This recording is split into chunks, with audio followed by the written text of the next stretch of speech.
Eu não costumo fazer capa pensando se as pessoas vão olhar para aquela capa e clicar. Ah, não, você nunca pensa nisso. Não é que isso não passe pela cabeça, mas não é o que guia. Pensa, é uma boa capa? É uma boa capa.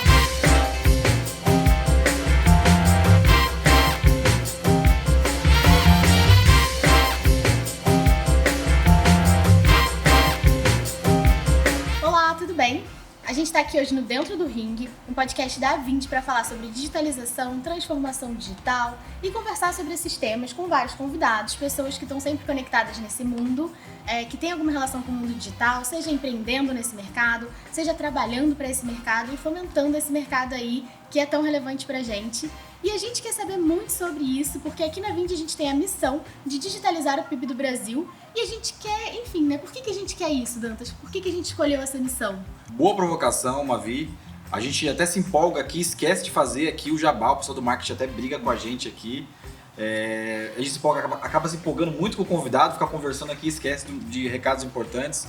A gente tem a missão de digitalizar o PIB aqui, então se você tem um negócio online, se você vai montar um negócio online, se você tem uma empresa de varejo, se você quer processar pagamento, fazer cobrança, podem contar com a gente, o link está aqui na descrição, 20.com.br. A gente faz esse podcast aqui também para ajudar os empreendedores que têm essa missão de vender online, fazer cobrança, montar um negócio, e acho que é para isso também que a gente traz esses convidados aqui no Dentro do Ring.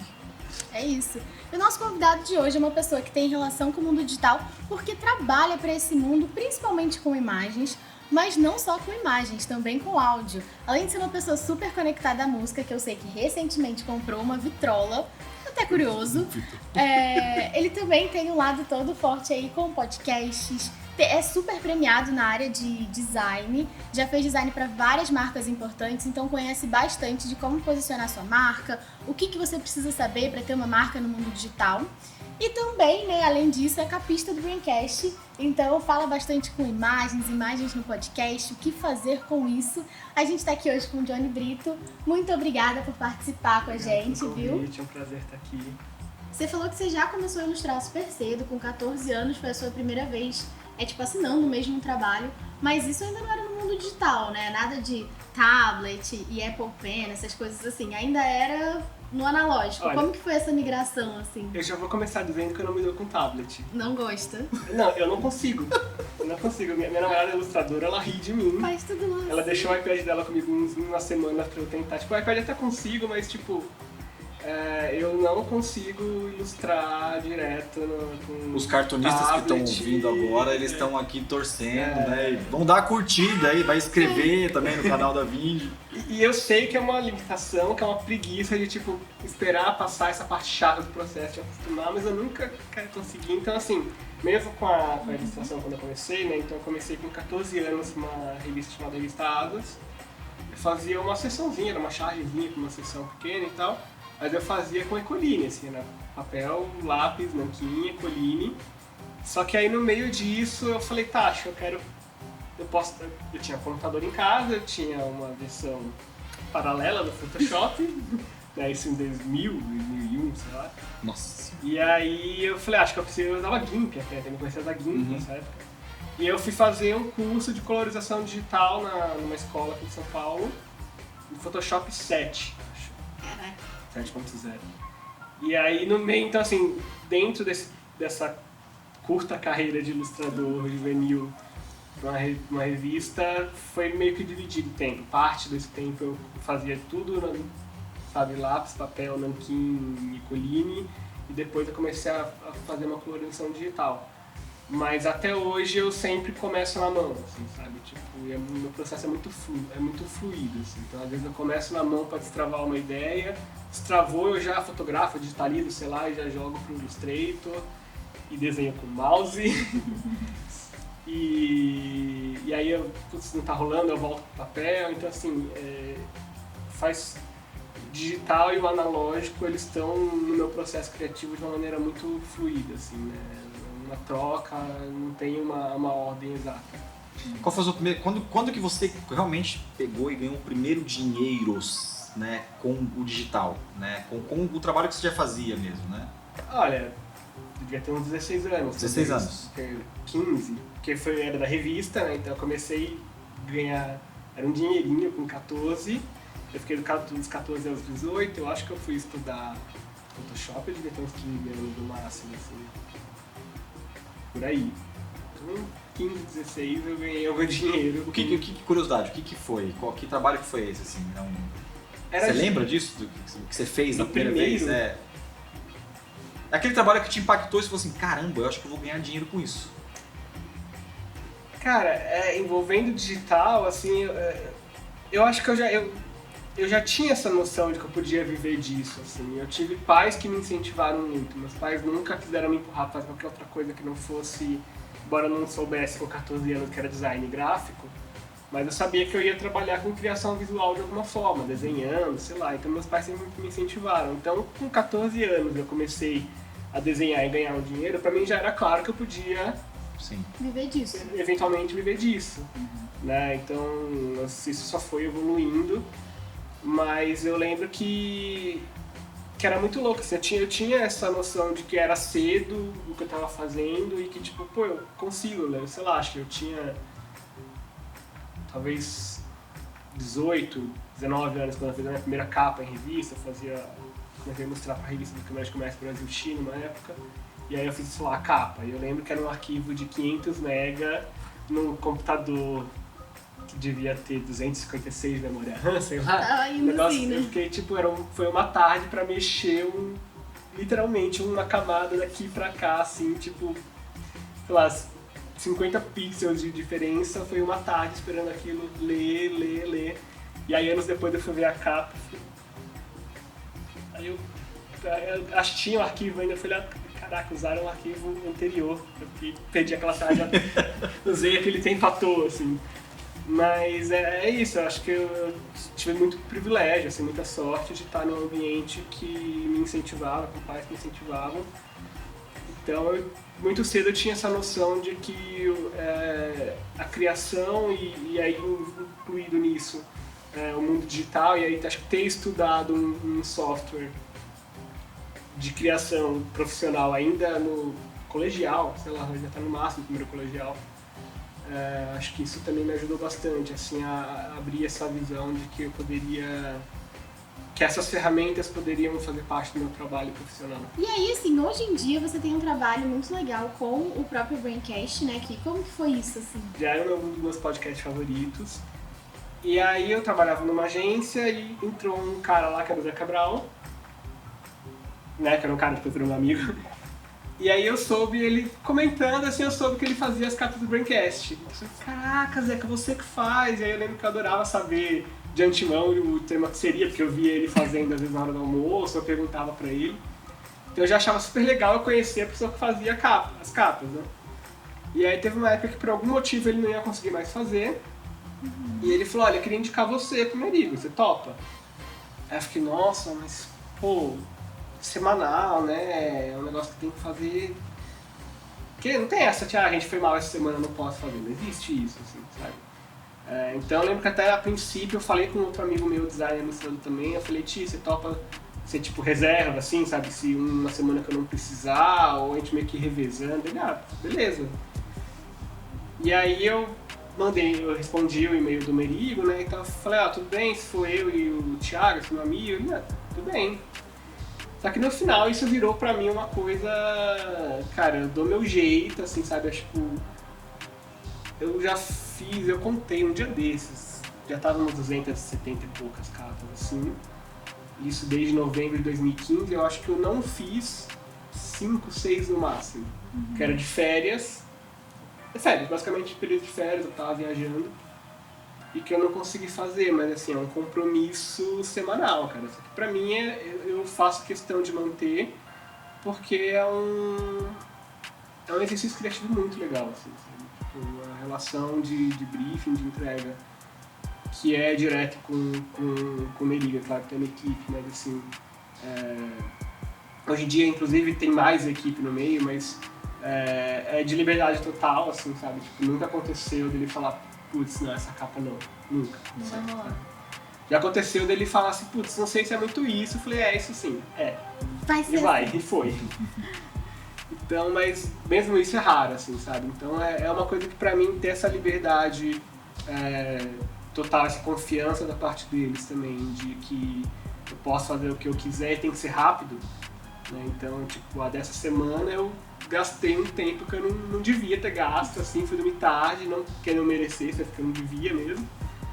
Mas geralmente é uma coisa que tem que ser resolvida em, tipo, em 1 hora, 2 no máximo, assim, sabe? E agora, quando eu me tornei autônomo, eu passei a incorporar isso na minha rotina de trabalho. Agora voltou a ser uma coisa que eu preciso fazer fora do meu tempo de trabalho. Então, é sempre um desafio equilibrar tudo isso e achar o tempo para fazer e fazer direito, mas me ensina várias coisas, assim, sabe? Inclusive desapego. Inclusive, tipo, cara, essa capa não ficou legal, não tá incrível, semana que vem tem outra. Tipo, paciência, não é toda capa que vai ser maravilhosa, não é todo... Isso é um aprendizado que eu trago pro trabalho em si também, tipo... Cara, não é todo trabalho seu que vai ser o melhor trabalho que você já fez e que vai ficar incrível e você vai pôr no portfólio e exibir com o maior orgulho e ganhar prêmio. Tem trabalho que tá incrível, tem trabalho que tá entregue, sabe? Tipo, não é que você vai entregar mal feito, fazer de qualquer jeito. Mas é saber as limitações também, até porque isso depende de uma série de fatores, de cliente, de equipe, de processo, de timing, de tempo de resposta. Então, assim, tanta coisa que impacta na mensagem de um projeto, que acho que hoje em dia, depois de... estagiar em 2006, então tem 16 anos aí de experiência no mercado, tipo, hoje em dia eu aprendi a lidar um pouco mais saudável, falando um pouco mais saudável com isso, sabe? De saber que nem toda entrega, nem todo projeto, nem toda capa vai ser a coisa mais incrível do mundo. Tá entregue, tá todo mundo satisfeito, tá feliz, tá feliz. Pra quem não conhece o Braincast, é um dos maiores podcasts do Brasil, pioneiro no Brasil, né? Eu ouço o Braincast há muito tempo, né? A gente gosta, né? Uma vez a gente ouve, né? Mas eu achei legal você falar dessa questão também da entrega rápida, né? Porque como é um negócio semanal, é diferente daqueles caras que faziam capas de discos dos anos 70, dos anos 80, que eles acompanhavam a gravação do disco, demorava 3, 4, 5, 6 semanas e você ia absorvendo aqueles insights, a capa vai ser assim, eu acho que eu vou ilustrar a capa desse jeito.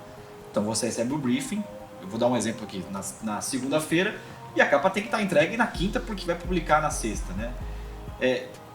Isso já teve bloqueios assim, eu não estou conseguindo fazer essa capa. Porque você tem repertório, 16 anos, tem um baita repertório, mas e aí, você faz o quê?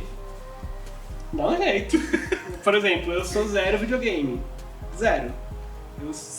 Eu tive um Master System sem fio quando era criança, que durou pouco, jogava na casa dos meus amigos, assim, é um assunto que eu não sei. Eu acho ok, não é que eu acho bobo, não, só não me relaciono.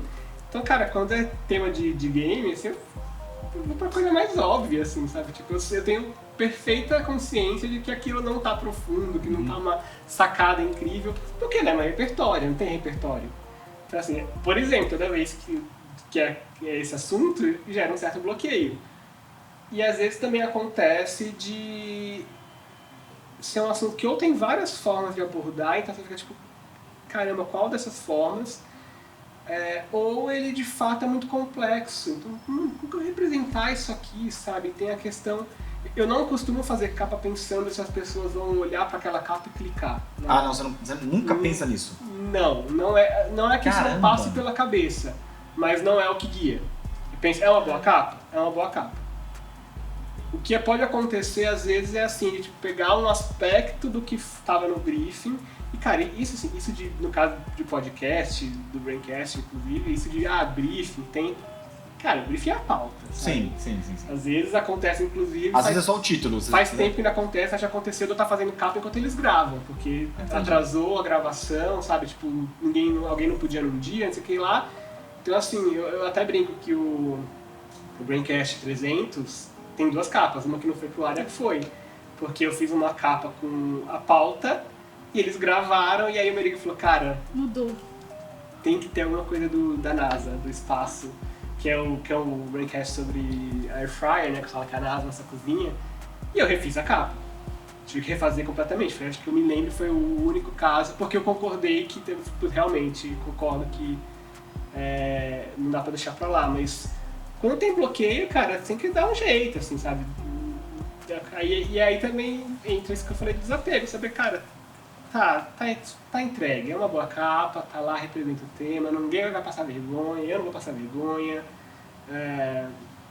Eu dou uma pesquisada, às vezes se eu tô com dificuldade, se por um acaso já tem um episódio pronto ali no Drive, eu ouço o episódio enquanto estou fazendo, não é sempre que isso acontece.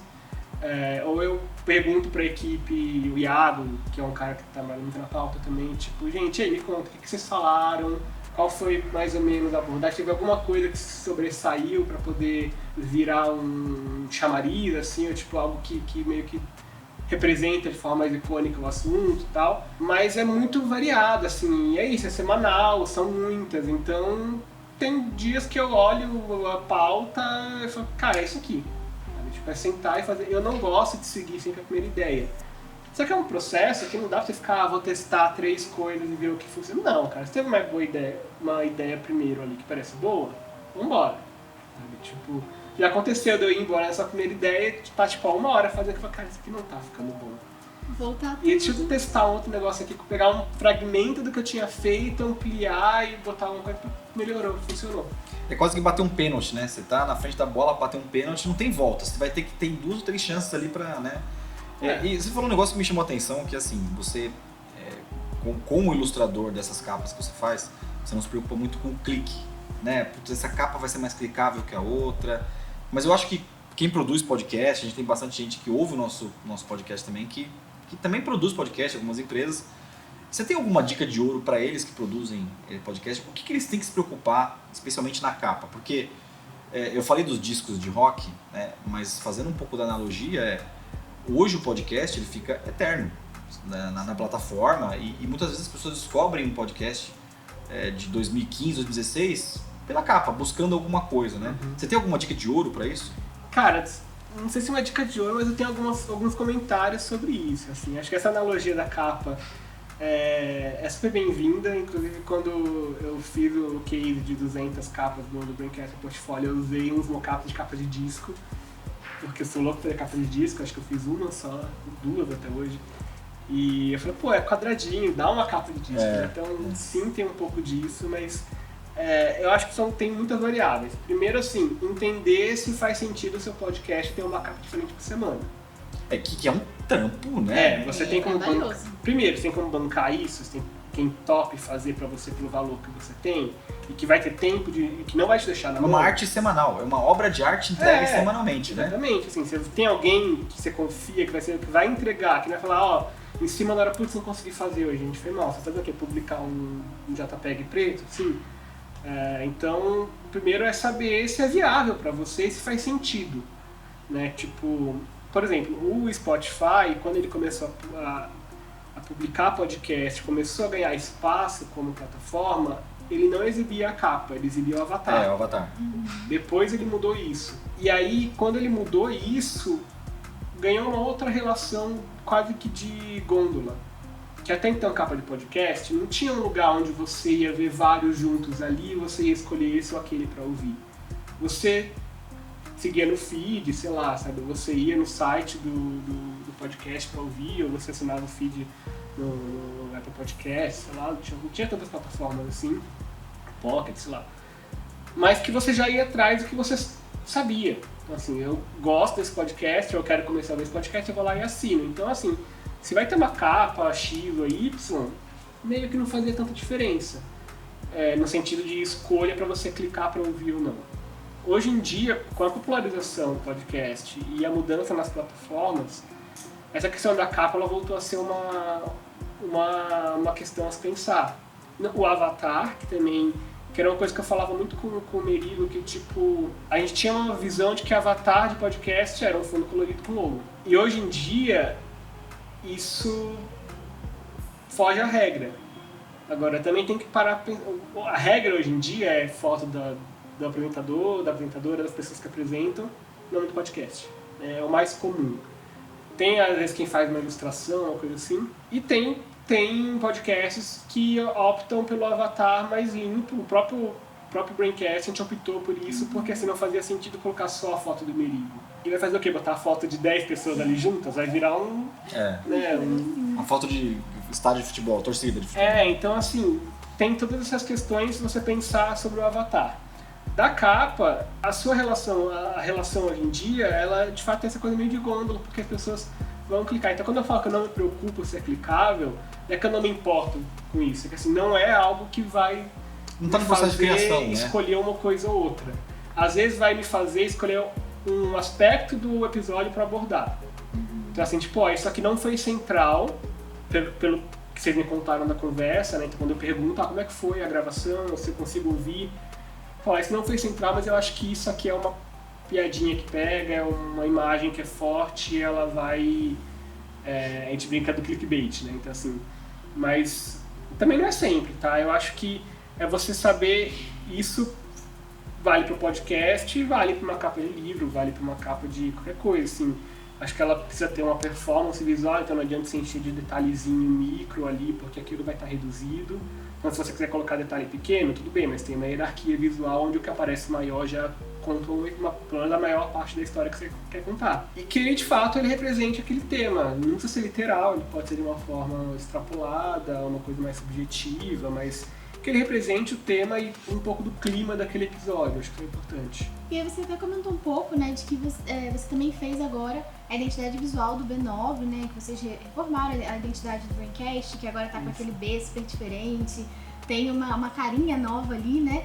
E como que foi esse processo e o que você acha que cada vez mais as marcas, as podcasts, enfim, qualquer coisa que você precise ter, né, ali um avatar ou ter ali uma logo, precisa se atentar principalmente pensando no digital, no celular, nos ícones pequenininhos. Até você falou um pouco disso naquele episódio, né, que vocês falaram sobre as logos cada vez mais simples, mais simplificadas, chapadas, eles estão tirando um pouco dos elementos.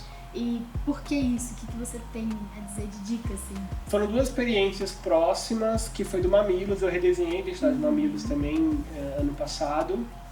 E o do Braincast a gente falava desde 2020 sobre fazer isso, assim, sabe? Eu lembro que eu estava vendo uma palestra num evento lá em Lima, no LAD, no Latin American Design Awards, e aí eu fiquei inspirado por umas coisas e mandei mensagem pro Merigo de lá, assim, Merigo, vamos refazer a identidade do Braincast. Então, tipo, o Braincast tinha uma não identidade, na verdade, né? Ele bebia muito do próprio B9, era muito incipiente a identidade do Braincast, então ele se apoiava muito nas capas, mas de identidade mesmo não existia, quase, assim, a gente brinca, isso, era uma não identidade, assim.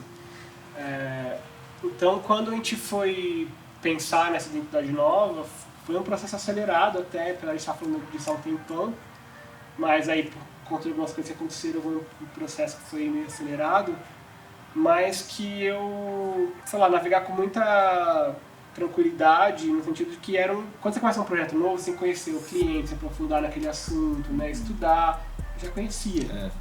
Eu já conhecia o cliente, eu já conhecia o produto que eu estava redesenhando, eu não só como parte da equipe, mas como ouvinte, né? O Merigo brinca que talvez eu seja o que mais ouve o Braincast, eu sou um dos poucos que ouve todos os Braincasts. Foi muito legal porque eu sabia, eu tinha um feeling forte que eu queria fazer, mas também foi muito bom para envolver bastante a equipe deles, para pensar, porque estava eles tinham feito uma pesquisa e tal, então tinha algumas questões que assim, o que a gente quer ser e o que o público espera, e, né, então simplesmente responde o que o público quer, ou você simplesmente ignora o que o público quer e vai para o que você pretende ser, ou tem um caminho do meio aí. Então, pensar essa identidade do Braincast de uma forma que gerasse algo muito icônico, que fosse esse B, por exemplo, para mim era importante. É importante que com o tempo esse B ele possa, né, assumir o lugar do logo como um todo, tanto que ele é o elemento principal do universo, né? Então, aquela variação naquela máscara que a gente cria com o B, aquela janela, é uma variação do B e não uma coisa de carimbar o logo, né? Que fala que identidade visual, né? Você não é carimbar o logo em um monte de fundo colorido, mas ele tem uma relação direta formal ali, visual, com o elemento principal. Mas eu acho que até o do Mamilos foi uma questão que envolvia muito performance visual. Né? Então o Braincast ele tinha um problema de não identidade, mas o que existia era tipo, uma performance ok. O Mamilos tinha um problema que eu considerava grave e que as meninas depois sentiram a diferença, que era a diferença de massa das letras do nome Mamilos para aquele símbolo que ficava no lugar do O, Então aquilo, quando você reduzia, a leitura não parecia boa, parecia que era um símbolo que foi enfiado no meio ali. Então resolver essa questão de equilibrar os elementos todos, já que elas queriam manter o símbolo. Então redesenhar aquele símbolo pensando em performance visual também, de redução, né, de espaço negativo, positivo, e inserir ele num logo tipográfico, onde aquele elemento fizesse parte de uma forma mais natural, foi um desafio também interessante. Você falou um negócio interessante agora, que era o peso que precisava ter um pouco mais no Mamilos, né? Vocês, no Braincast lá, acho que o Merigo é um excelente entrevistador, um excelente mediador, né? Inclusive para levar temas polêmicos lá no podcast, né? Temas pesados muitas vezes, né? Temas duros, né? Com relação à capa, quando chega um tema pesado, duro, porque acho que uma proposta do Braincast também é falar sobre esses temas de uma forma branda e aconselhando o ouvinte, enfim. Teve alguma capa que você lembra que você falou, caramba, esse aqui tá difícil porque o tema é muito complicado? Né? Pô, já ouvi sobre aborto, já ouvi sobre até política, alguns bem densos lá. Teve algum que você falou, putz, isso aqui eu preciso tomar um cuidado maior? Cara, eu sei que teve, mas eu não tô conseguindo apontar um específico, assim. Tem temas onde eu fui mais fundo até do que eles e que tipo, essa tá bom, vamos aí. E tem temas também que eu acho que às vezes não... Ou chega lá ou fica, sabe, a discussão foi até mais profunda do que tá ali, assim.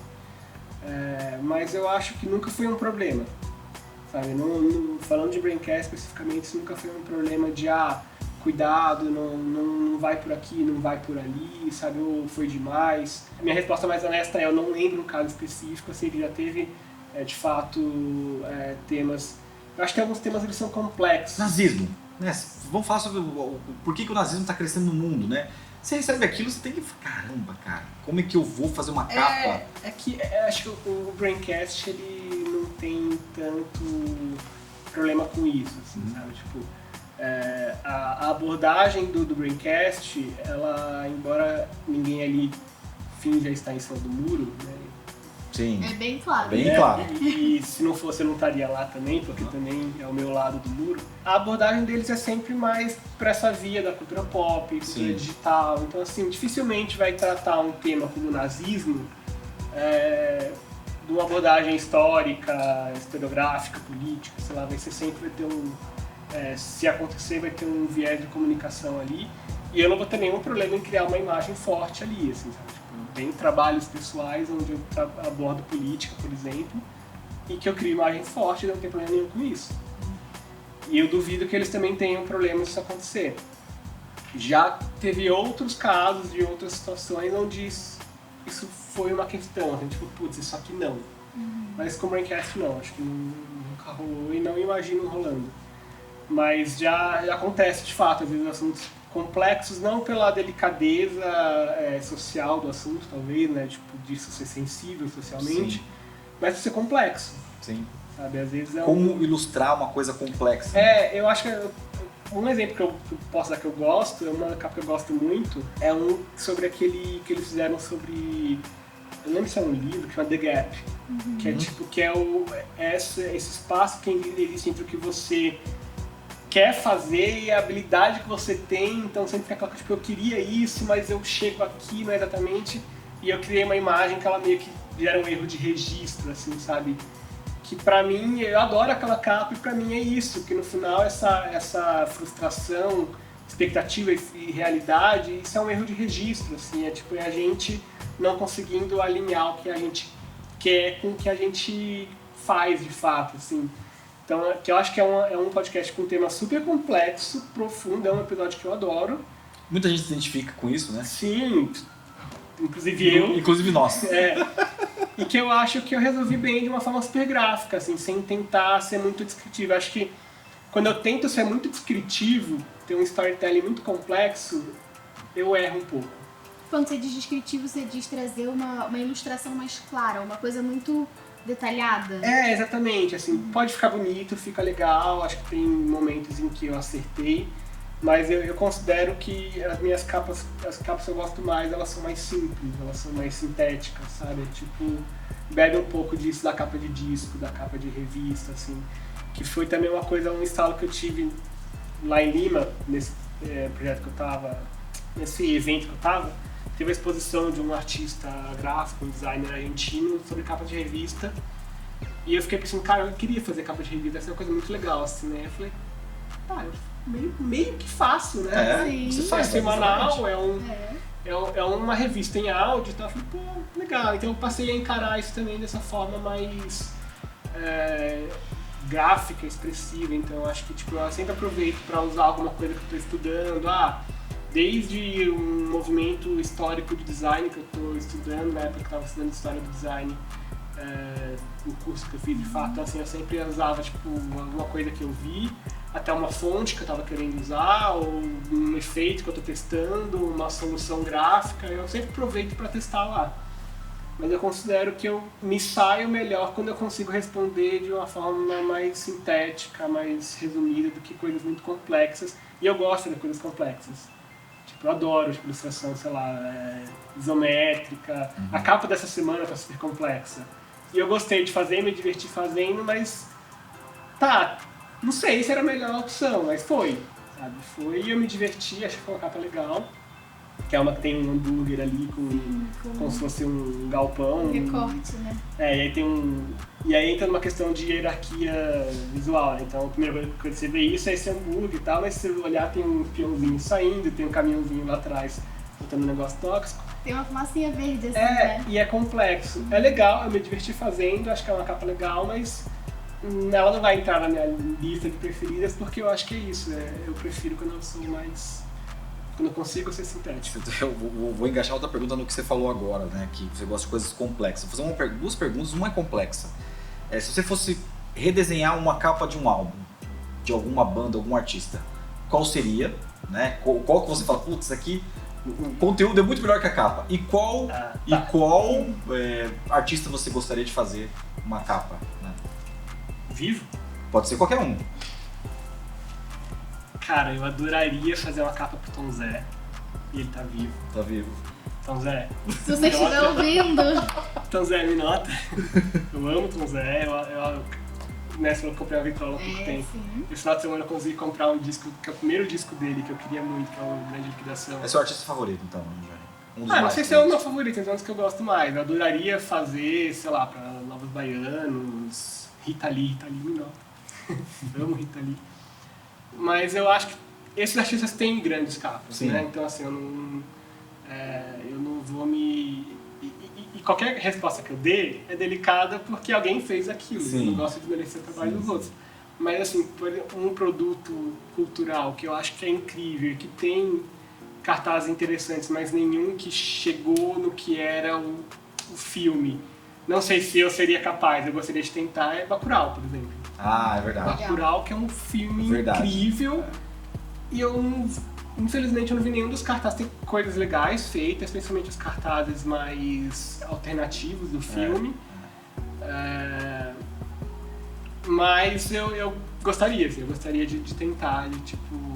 Deixa eu fazer cartaz de filme. Aliás, o cinema replica muita coisa, né? Ele envelopa muito, né? Às vezes a capa do filme, o nome do filme não fala exatamente a mensagem que o filme gostaria, né? Acho que o Bacurau entrou um pouco naquela linha do cinema nacional, Cidade de Deus, tinha que seguir aquele padrão, né?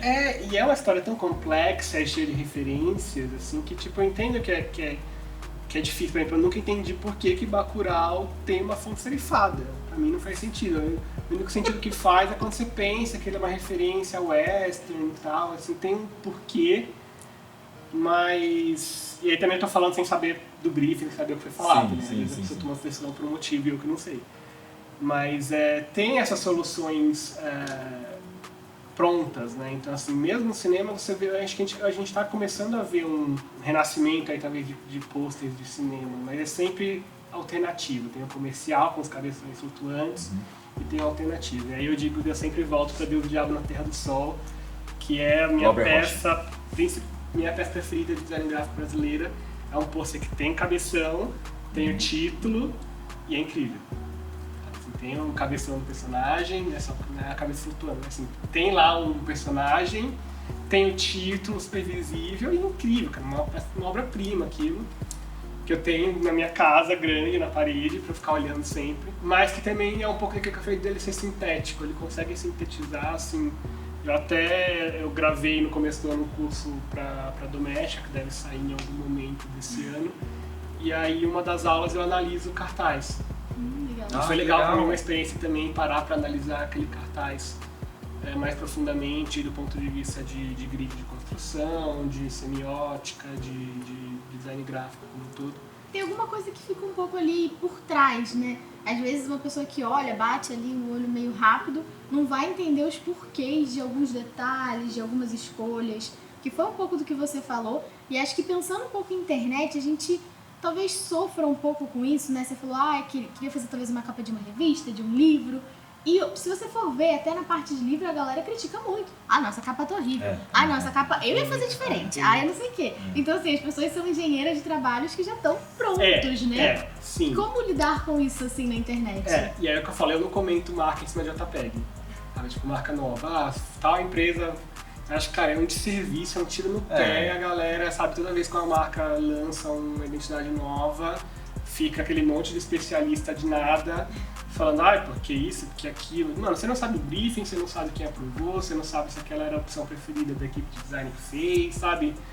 Tudo bem, tem coisa que dá pra você olhar e falar, putz, isso não tá legal, isso não tá bom. Mas na internet, de maneira geral, é muito imediato, assim. Né? Então, mesmo essa coisa de camadas, por isso eu gosto de trabalhar com camadas. Né? Então, assim, tem uma primeira coisa ali que é perceptível rápido e que quem tá dando um scroll ali, quem tá navegando ali vai parar e vai olhar aquilo, e eu gosto de ter detalhes numa segunda, terceira camada de compreensão. Mas é da natureza da internet e acho que isso se espalha para nossa vida, falar em online, offline, a gente acho que é uma besteira, né? Mas, assim, se espalha para nossa percepção de tudo. Hoje, de fato, você tem muito pouco tempo para dedicar a olhar alguma coisa. Né? Então, se você quer extrair numa olhada só rápida, tudo que você puder. E aí, quando eu falo que eu gosto de coisas complexas, eu gosto de ir na contramão disso. Mas eu acho que o mais inteligente é fazer isso. Tá aqui a primeira camada, você quer a primeira camada rápida? Tá aqui. Tá aqui outras camadas pra você ir olhando com mais detalhes, tá aqui tem mais coisa e tal. Acho que isso é mais interessante. De certa forma, isso é uma dica pra converter mais na internet, né? Porque você fala, não, eu não tenho dicas, eu não tenho isso, mas acaba que não deixa de ser uma forma de você pensar, de conseguir entregar para vários públicos, né? Você vai ter o trabalho ali para todo mundo, né? Sim, tanto que, por exemplo, eu já tenho alguns anos que eu voltei de vez pro Twitter, eu tô no Twitter desde 2009, fiquei uns anos aí fora, tem um tempo que eu voltei, acho que basicamente o público que eu tenho lá vem do Braincast, e uma das coisas que as pessoas mais gostam lá é quando eu compartilho o processo criativo. Né? Então, e aí vai pegar um outro público. Às vezes a pessoa nem ouve o podcast. Você está estudando, né? Às vezes é o ouvinte do Braincast que vai ir lá, que legal, ver como é que isso é feito.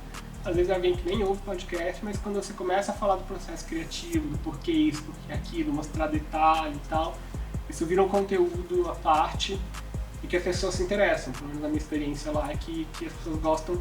Todo mundo gosta de ver cozinha, né? Sim. Todo mundo gosta de ver como é feito.